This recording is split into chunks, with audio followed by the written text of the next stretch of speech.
Полагање онлайн. Како може ли да се спроведе тоа кај нас? Да бидеме реални, препишување на тестови и на испити имало и ќе има секогаш во било каква форма.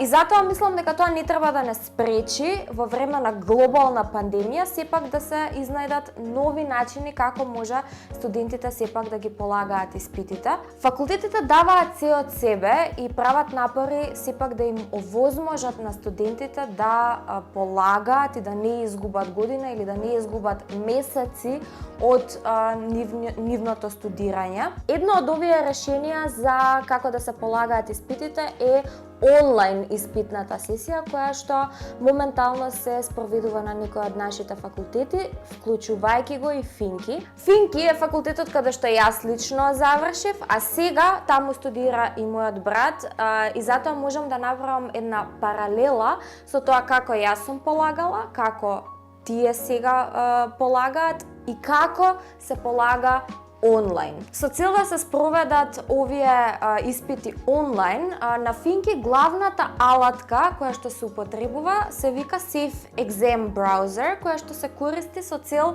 на компјутерот за време на испитот да не се отвора ништо друго освен тестот, испитот. Ова всушност ги ограничува студентите да не можат да го бараат точниот одговор на интернет, туку да напишат тоа што знаат. Оваа алатка се користи во комбинација со уште една алатка која што се вика Big Blue Button и која што им овозможува на студентите да го споделат екранот кој што тие го гледаат со нивните професори и на овој начин професорот може да ги надгледува сите екрани на студентите и да види што тие прават, дали препишуваат или пишуваат тоа што знаат. Со оваа алатка, освен што професорот може да го види екранот на студентот, исто така може да види што има пред компјутерот, односно уклучена може да биде камерата на лаптопот или може да се приклучи со камерата од телефонот. На овој начин професорот може да го надгледува студентот и да види дали препишува или не.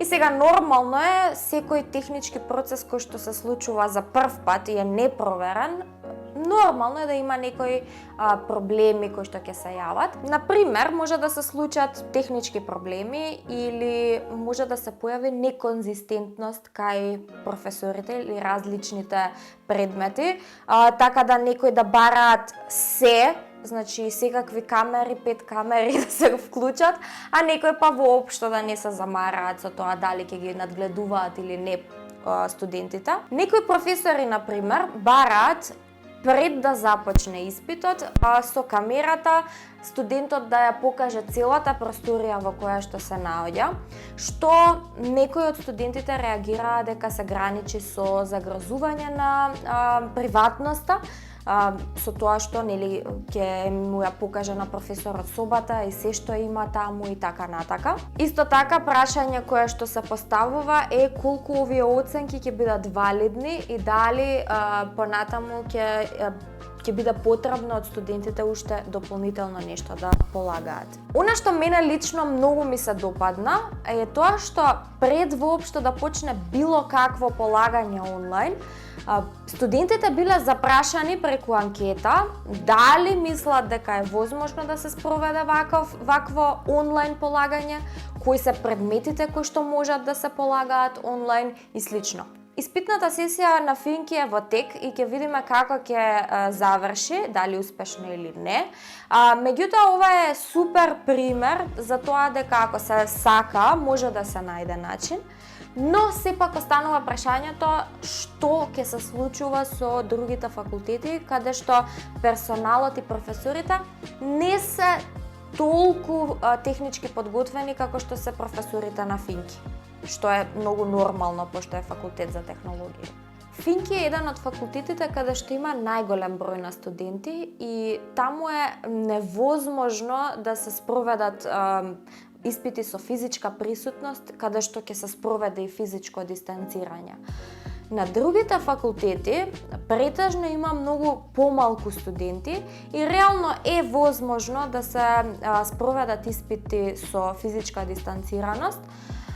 Меѓутоа, мислам дека Ова е одлична можност и кај нив да се спроведе онлайн тестирање и онлайн испити, затоа што мислам дека е одличен момент каде што ќе се истестира овој процес и во поголемиот дел од факултетите веќе да почнат да се дигитализираат поголемиот дел од активностите. Така што мислам дека ова е уште една област каде што од лошата ситуација можеме да извлечеме нешто добро и да го придвижиме нашето образование напред. Секако доколку и професорите и студентите заедно покажат заинтересираност и на некој начин дадат жртва во овие неколку месеци да го пребродат овој тежок период и на крајот од денот од ова присилено тестирање на дигитализацијата да стигнеме чекор понапред кон дигитализација на нашето образование.